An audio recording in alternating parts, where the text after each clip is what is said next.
This is a review on the best WordPress hosting for 2020.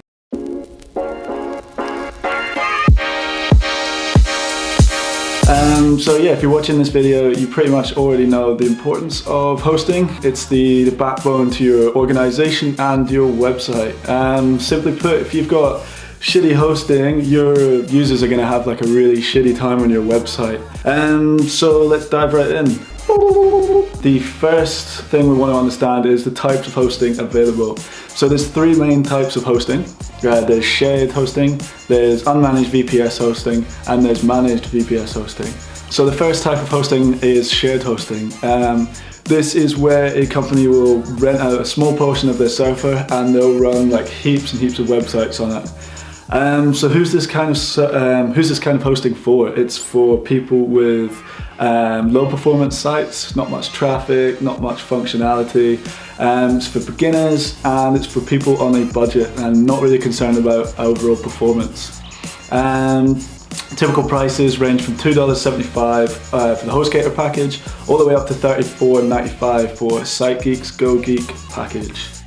So second type of hosting is unmanaged VPS hosting. This is where you essentially rent a server from somewhere in the world and you left to do everything on it. You're left to manage it, you're left to secure it, you're left to install WordPress on it. So yeah, who is this for? This is for techies or people that want to learn how to do it, or maybe they've got somebody else to do it for them. Pricing, typically $5 a month for one of their basic servers. DigitalOcean, Volta, Lino, they've all got pretty similar pricing. You could then go to something like Google Cloud, which has incredible performance, but it prices you based on how much you use. So the third type of hosting is managed VPS hosting. This is where you essentially still rent a VPS host from, say, DigitalOcean or UpCloud, Google Cloud, and you then partner it with an app like RunCloud or SpinupWP, and it lets you manage the server through clicking on buttons on the app, so you don't have to do it yourself. Who is this for? This is for techies who want to get the best performance but at that affordable price, but they don't particularly want to learn all the code, the SSH coding for doing it manually. They don't want the responsibility of having to do it manually, and they potentially want better results than if you did it yourself. So yeah, let's dive in with some reviews on the shared hosting. So number one on our list is Krystal. Krystal is the UK's largest independent hosting company. They've got some really great packages available. Price range goes from £3.99 all the way up to £69.99 for the Infinity package. Some pros we liked about Krystal. It's great pricing and they have a reseller package available for multiple sites, or if you're an agency. Number two pro is that you get amazing support if you want to learn. They are pretty much the go-to. I definitely recommend. Number three, you get solid overall performance, not the best, not the worst. And number four is that the cPanel comes with a thing called Installatron, which has some great tools like doing automated backups that you can send to like Dropbox or Google Drive. It's got SSL. That Installatron thing is really good. If you're looking at shared hosting and it's got that, that's definitely a great feature. And a con thing we didn't like about Krystal is that even though the setup's good, it's not really the fastest. It's okay, it's not amazing performance, especially for larger, higher performance sites. So yeah, overall we would recommend Krystal as a hosting provider. Best suits kind of small agency or blog. Anything larger than that, we think you might be a bit limited.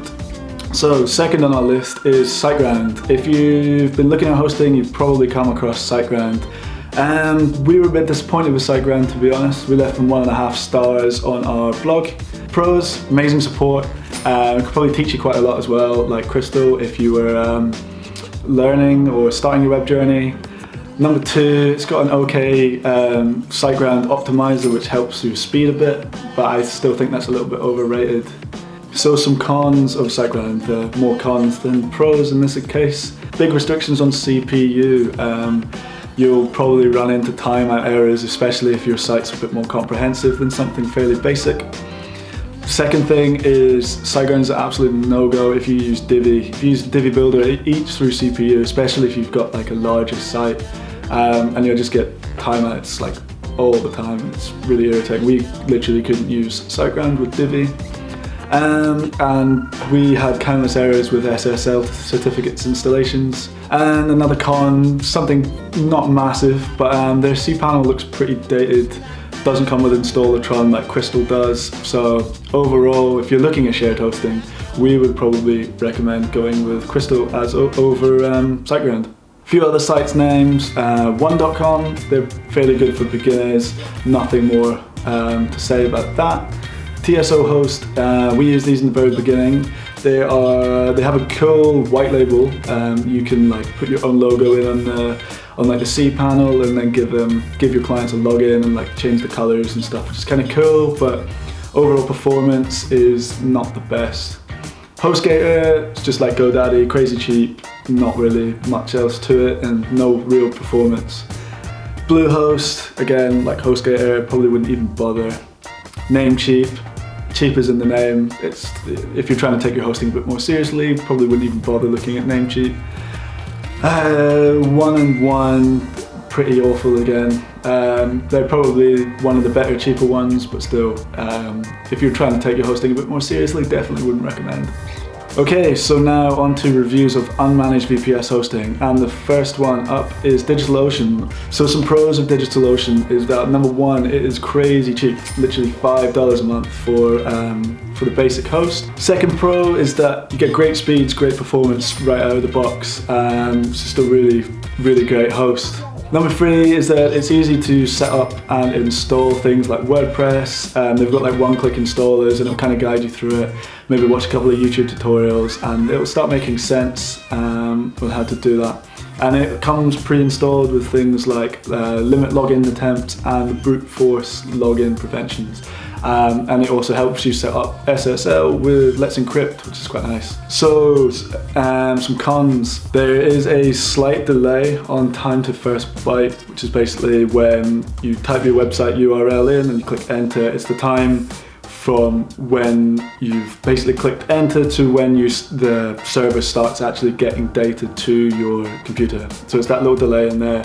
There's always, for some reason, I remember reading about it, there's always like a slight delay. So if you're like obsessed with getting the fastest website, that might be an issue for you. You might be better looking at something like UpCloud. Second con is that it's not the fastest server setup you could use.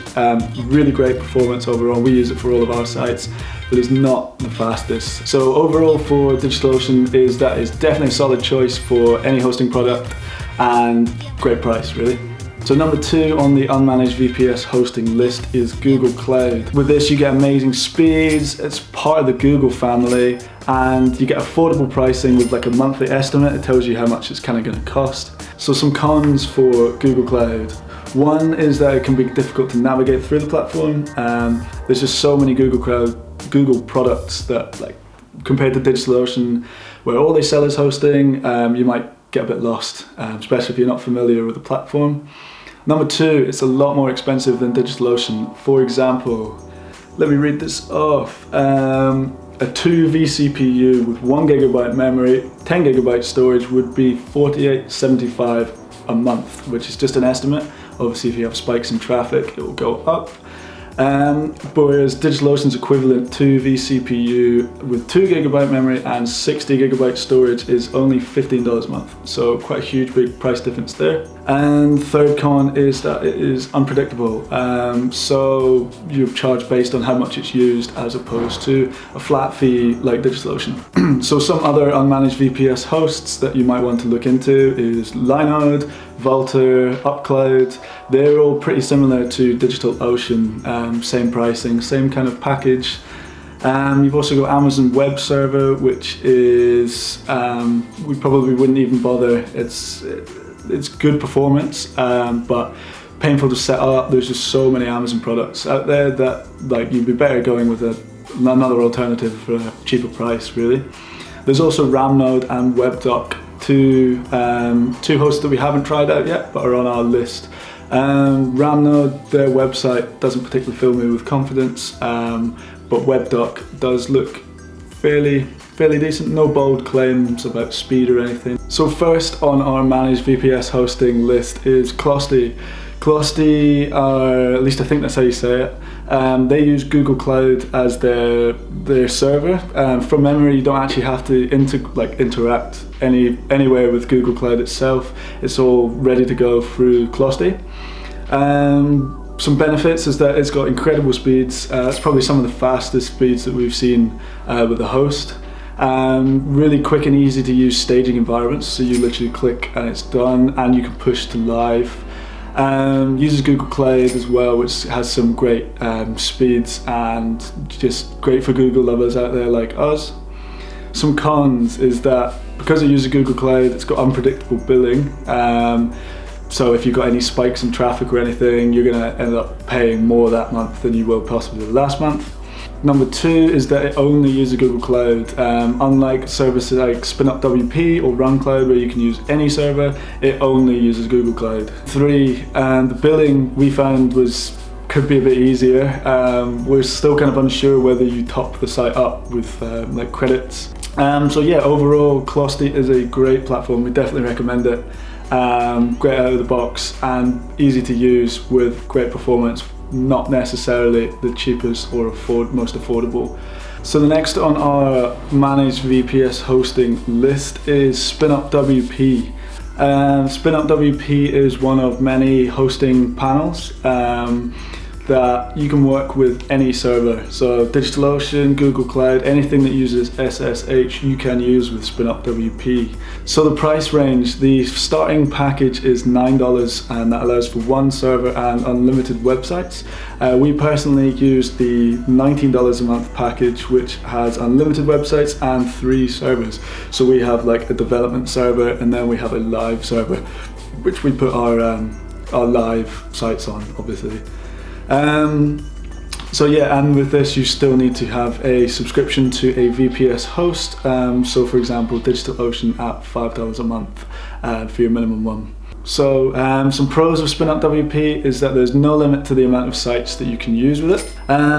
It's fast and easy to use. It's easy to change domain names. If your site, for example, changes domain names, you can literally just add a new one on. It's got a nice 301 redirect as well if you want to have additional domains. It's got a great pre-installed caching plugin that you can literally click yes or no to if you want it on.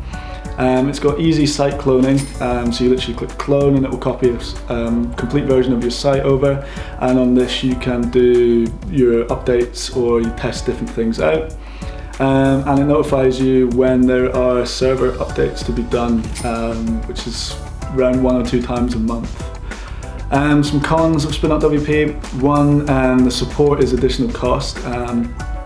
Pretty much anything that's not a basic fix they will want to charge you to have a look into for you. It's slightly pricier, especially if you're having more than 3 servers. There's no service statistics like RunCloud, which is good for if you can see like whether your server is using uploads of CPU, for example. It might be time to update it. You can't really see that within SpinupWP. You would have to go to DigitalOcean and actually have a look, whereas RunCloud is built in. It also would be really great to see staging included, like proper staging, not just cloning, where you can actually push to live. So in summary, we would without a doubt recommend using SpinupWP alongside any server, any VPS server. So some more managed VPS hosts, or cloud panels as we call them.